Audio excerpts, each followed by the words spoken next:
Next, we're gonna be doing the engine mount on this side here and the bracket.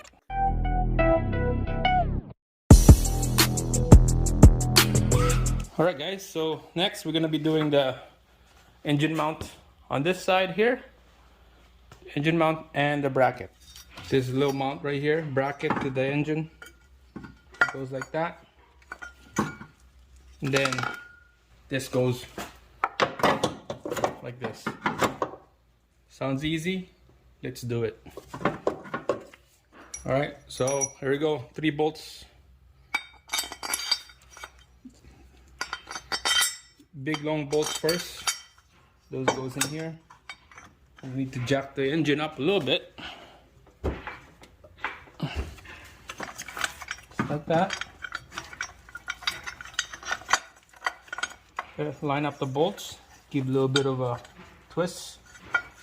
Alright, so just give a good tug on these 3 bolts here. First down the bottom.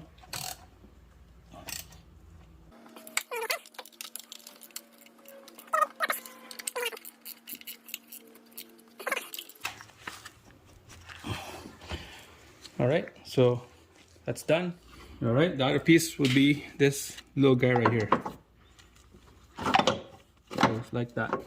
Alright, so there's a nut and 5 bolts. Nut right here.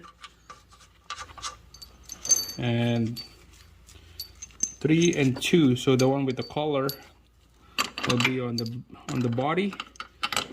And then the 3 will be right there. Just like that.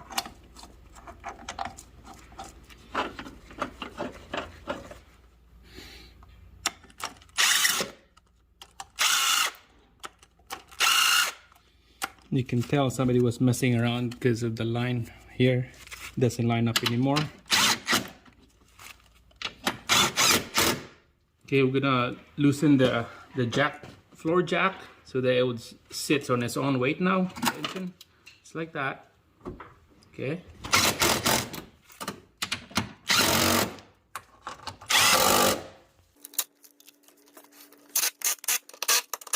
So there's a torque spec on this, but it's gonna give a good tug.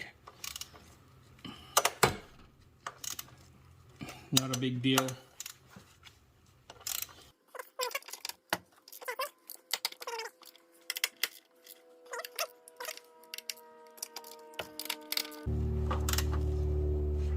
There you go, guys. It's done. Mount is done. It's not bad. Everything is all buttoned up. Wires, the vacuum hoses, connector. Now we're just gonna put the intake box and then bleed the coolant. And the engine oil is drained right now. We'll put brand new oil and brand new oil filter.